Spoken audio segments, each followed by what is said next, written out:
Are your guitar bends sounding like a chaotic mess of ringing strings? There's one pro secret, a tiny little hack just using your index finger that completely silences the collateral damage and makes your solos sound clean instantly. One dead giveaway of a beginner solo isn't always playing the wrong notes, it's the extra string noise. You hit the perfect bend, but when you release it, 3 other strings ring out and ruin the vibe. Today, I'm going to give you the exact fretboard shortcut to fix this forever. So grab your guitar. I've got my Enya dialed into a super high gain lead tone today so you can really hear the difference, and let's get right into it.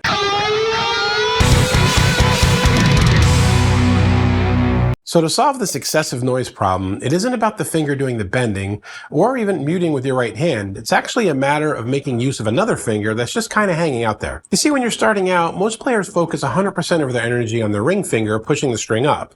But as you push that G string up, it physically drags against the D and A strings above it. When you release the bend to come back down, those strings snap back, sometimes like rubber bands, and the more distorted you are, the more that little snap turns into a massive muddy wall of noise. Here's the hack. You still use your middle and ring fingers to push the string up, but look at my index finger here. I lay it slightly flat across the strings behind the bend. I'm not pressing down to fret the notes, I'm just resting it there like a blanket.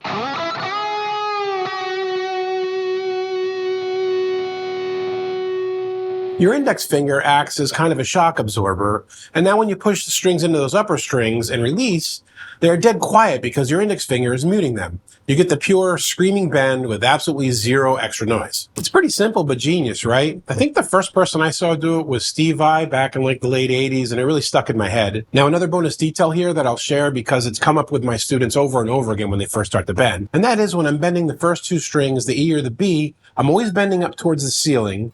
And it's the strings above it that my students ask me about. Where do they go?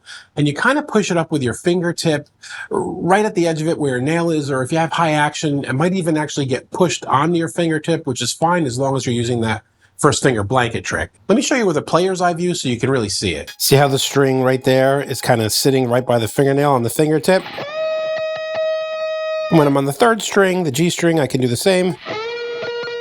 Or I can actually pull it down. And notice when I pull it, there's a little trick here where I change the angle so that I'm getting kind of like my knuckle on the edge of it, and I get more leverage that way. And that really lets me do like a crazy good vibrato. And then it's the same for the rest of the strings, pulling down. Sounds like a cow there. Moo. Anyway, remember that instead of just pulling down with your string, do that little angle trick and get more power and vibrato out of it. So now that your bends are sounding crystal clear and professional, the next hurdle is making sure you actually bend the notes into the correct pitch so you don't sound out of tune. And I have a detailed lesson for that with some drills that I'll put on screen right now and show you a simple, foolproof hack to make sure your bends hit the exact target note every single time. I'll link it in the description below as well. And as always, guys, if you have any questions or comments, leave them below. I get back to everyone as soon as I can. And until next time, keep making great music.